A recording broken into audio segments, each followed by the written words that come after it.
மரியாதைக்கும் உரிய நடுவர் அவர்களே, ஆன்றோர்களே, சான்றோர்களே மற்றும் இரானியின் சார்ந்த சகோதர சகோதரிகளே, உங்கள் அனைவருக்கும் எனது பணிவான வணக்கங்கள். என் பெயர் சர்வேஷ். நான் 5ஆம் வகுப்பில் படிக்கிறேன். நான் நமது வாழ்வின் இன்ப துன்பங்களில் பெரிதும் பங்கெடுப்பது உறவுகளே என்ற அணியில் பேச இருக்கிறேன். நான் என் அம்மாவிடம் கேட்டேன், அம்மா, அங்காளி பங்காளின்னா யாருமா? அதுக்கு அம்மா சொன்னாங்க, அவங்களும் நம்ம சொந்தக்காரங்கடா. நான் கேட்டேன், அம்மா அவங்களெல்லாம் எப்பம்மா பார்க்கலாம்? இதோ இப்போவே பார்க்கலாமே, நம்ம வாட்ஸ்அப் ஃபேமிலி குரூப்லன்னு சொல்கிறாங்க. நான் உறவுகள் சேர்ந்திருக்கும் மகிழ்ச்சியை சமீபத்தில் தான் உணர்ந்தேன். என் சொந்தத்தில் நிச்சயதார்த்த விழா நடந்தது. விழாவுக்கு முந்தைய நாளிலே விசேஷ வீட்டில் சொந்தங்கள் எல்லாம் வந்திருந்தார்கள். வீடே நிறைந்திருந்தது. நான் சிறுவர்களுடன் விளையாடி கொண்டே இருந்தேன். அம்மா பாட்டி எல்லாம் பூக்கட்டி கொண்டு இருந்தார்கள். மிகவும் மகிழ்ச்சியாக இருந்தது. என்னதான் நண்பர்கள் வந்தாலும் வீட்டில் தங்கும் உரிமை உறவுகளுக்கு மட்டுமே உள்ளது. முன்பெல்லாம் திருமணங்கள் கூட வீட்டிலேயே தான் நடைபெறும் என தாத்தா சொன்னார். எனக்கு வீட்டில் விழா நடத்துவது மிகவும் பிடித்திருக்கிறது. இதற்காகவே கொரோனாவிற்கு நன்றி சொல்ல வேண்டும் போல் இருக்கிறது. நான் அம்மாவிடம் சொன்னேன், அம்மா, எனக்கு படிப்பது எழுதுவது என்றாலே சிரமமாக இருக்கிறது. வேகம் வரவில்லை அம்மா. நான் எது சொன்னாலும் ரொம்ப நடிக்காதடான்னு சொல்றீங்க.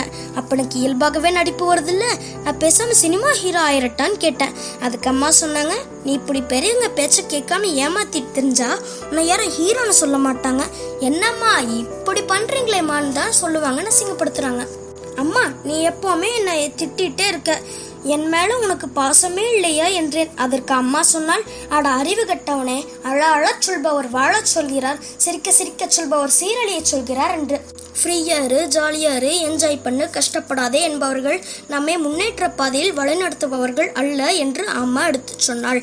இந்த உண்மையை நமக்கு உறவுகளால் மட்டுமே உணர்த்த முடியும் நடுவர் அவர்களே. பிள்ளைகளின் எதிர்காலம் பெற்றோர்களின் நிலையில் தான் தொடர்கிறது. தாத்தாக்களை விட சிறந்த ஆசிரியர்கள் இல்லை, பாட்டிகளை விட சிறந்த மருத்துவர்கள் இல்லை. மகள்கள் தான் மகிழ்ச்சியாக இருக்கும் பொழுது புன்னகைக்கிறார்கள்.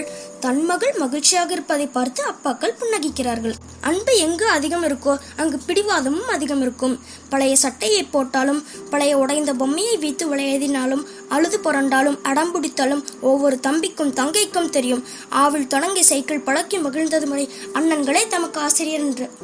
மற்றவர்களிடம் தங்கப்பதக்கம் சிவாஜி போல் விரைப்பாய் நடந்து கொள்பவர்களை காமெடி பீஸ் ஆக்குவதற்கென்று பிறப்படுகிறார்கள் பேரன் பேத்திகள்.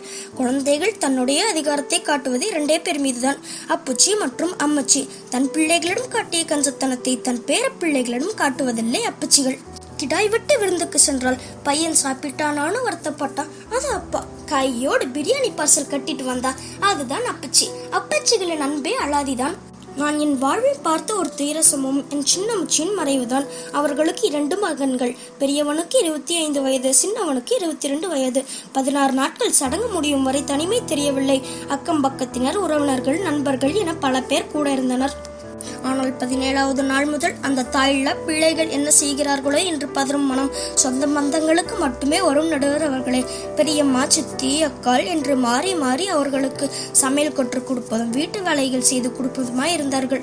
ஒரு நண்பன் கூட வரவில்லை. இறப்பு என்பது பெரிய இழப்பல்ல, உறவுகளை இழந்து வாழ்வதுதான் பெரிய இழப்பு. நேரம் கிடைக்கும் பொழுது பேசுபவர்கள் நண்பர்கள், நமக்காக நேரம் ஒதுக்கி பேசுபவர்கள் தான் உறவினர்கள். உறவு முன்னால் வரும், நட்பு பின்னால் தான் வரும். கண் குருடு ஆனாலும் நித்திரையில் குறையுமா என்பது போல் சில உறவுகள் நமக்கு கசப்பான அனுபவங்களை தந்தாலும் நம் இன்ப துன்பங்களில் பெரிதும் பங்கெடுப்பது உறவுகளே என்று கூறி என் உரையை நிறைவு செய்கிறேன்.